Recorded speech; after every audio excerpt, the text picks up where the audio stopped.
આપ તમામને જણાવતા હર્ષ થાય કે આ વર્ષે પણ જે આપણે 14થી 18 તારીખ સુધીમાં જે સૌરાષ્ટ્રનો મુખ્ય લોકમેળો જે કહેવાય છે, આ લોકમેળાનો તૈયારીઓ મોટાભાગે અંતિમ સ્તર સુધી પહોંચી ગઈ છે.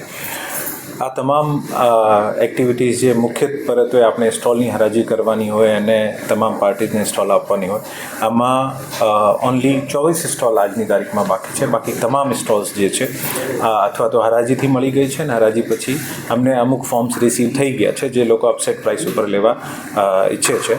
મને અપેક્ષા છે આ 24 પણ આપણા મેળો શરૂ થાય આના પહેલાં અપસેટ પ્રાઇસ ઉપર લોકો લઈ જશે અને સ્ટોલ્સની જે પ્રગતિ જે છે બીજા વર્ષોમાં પણ કમ્પેરેટિવલી આપણે જોઈએ છીએ તો આના અનુરૂપ છે. 52ના અલોટમેન્ટ લેટર પણ આપી દીધા છે. આજે જેટલા પણ બાકી હશે તમામ અલોટમેન્ટ લેટર જે છે આજે મોટાભાગે મળી જશે. આપણા તમામ ટેન્ડર જેટલા પણ છે, સિવિલ વર્કનો હોય, ઇલેક્ટ્રિકલનો હોય, સાઉન્ડનો હોય, એલઈડીનો હોય, આ તમામ ટેન્ડર્સ જે છે આ પૂર્ણ થઈ ગયા છે અને આના એગ્રીમેન્ટ પણ થઈ ગયા છે. એજન્સીઓએ સ્થળ ઉપર કામ કરવાનું મોટાભાગે શરૂ કરી દીધું છે. ઓનલી 3 જ ટેન્ડર, સિક્યોરિટી, એક ડ્રોનનો જે હું આપને પછી બ્રીફ કરીશ, અને એડવર્ટાઇઝમેન્ટ આ અત્યારે પ્રોસેસમાં છે. આ પણ મેળા શરૂ થતાં પહેલાં શરૂ થઈ જશે. આપણે આ મેળામાં કલ્ચરલ એક્ટિવિટીઝ જે છે આ ખૂબ સારી રીતે થાય અને રાજકોટના અને જ્યાં મેળામાં આવતા હોય તમામ જે આપણા મેળામાં આવતા હોય આને એક ખૂબ સારો એન્ટરટેનમેન્ટનું માધ્યમ મળે આને માટે તારીખ 14 અઘોરી ગ્રુપ, 15 તારીખે અલ્પાબેન પટેલ, 16 તારીખે રાજુ જાદવ ગ્રુપ, 17 તારીખે રાજધાન ગઢવીનો ગ્રુપ અને 18મી તારીખે અનુરોધ અહીરનો ગ્રુપ. આની સાથે સાથે 34 જેવા આને સાથે રાખીને 34 જેવા કલ્ચરલ આઇટમ્સ જે હશે આ નામચીન કલાકારો દ્વારા પ્રસ્તુત કરવામાં આવશે. આમાં ડાન્સ છે, ડ્રામા છે, ફોક ડાન્સ છે, ક્લાસિકલ ડાન્સ છે, મ્યુઝિક છે, આ તમામ એક્ટિવિટીઝ છે. સાથે સાથે અમે આ વર્ષે નક્કી કર્યું છે કે આપણા સૌરાષ્ટ્રના જે ઉભરતા સિંગર્સ જે છે, મ્યુઝિકમાં જે પણ આર્ટિસ્ટ હોય આ તમામને પણ એક સ્ટેજ મળે, જેથી કારણ કે આપણી તમામ તૈયારીઓ ઓલરેડી હોય છે, આ આપણા ઉભરતા સિંગર્સને, ઉભરતા મ્યુઝિશિયન્સને સ્ટેજ મળે આને માટે એક વ્યવસ્થા કરવામાં આવી છે. અને ડેલી સાંજે 4થી 7ના વચ્ચે ઘણા બધા જે આપણા મ્યુઝિશિયન સિંગર હશે આને આપણને સ્ટેજ આપવામાં આવશે, જેથી હું માનું છું કે લગભગ 50થી વધુ આર્ટિસ્ટ જે છે આ 7-8 દિવસમાં પરફોર્મ કરશે.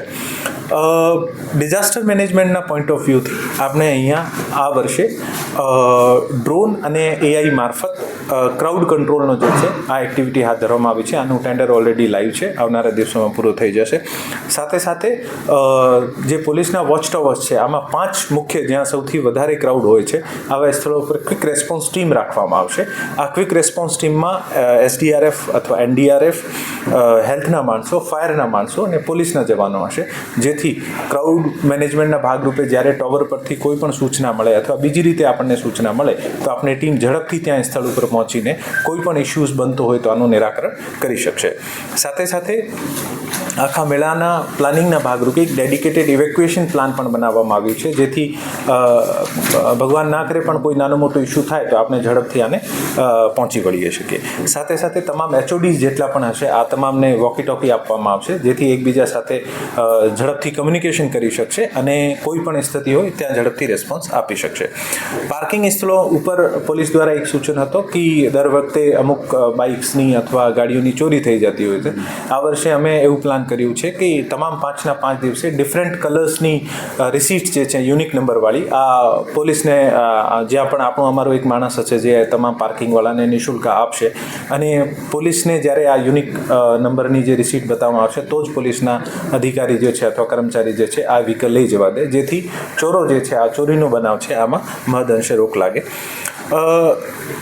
આ તમામ કામગીરી મેળાના સંદર્ભમાં હતી. બાકી મેળાનું નામકરણની પ્રક્રિયા જે છે અંતિમ દોરમાં છે. 1-2 દિવસમાં આ મેળાનું નામ છે આ પણ જાહેર થઈ જશે અને બાકી તમામ તૈયારીઓ ખૂબ સારી રીતે ચાલી રહી છે. હું તમામ સૌરાષ્ટ્રના જનોને, રાજકોટના નગરજનોને અને જે પણ આ મેળામાં આવતો હોય તમામને અપીલ કરું છું કે આપ મેળામાં ખૂબ સારી રીતે આવો અને જે પણ એક્ટિવિટીઝ છે આનો આનંદ મેળવો.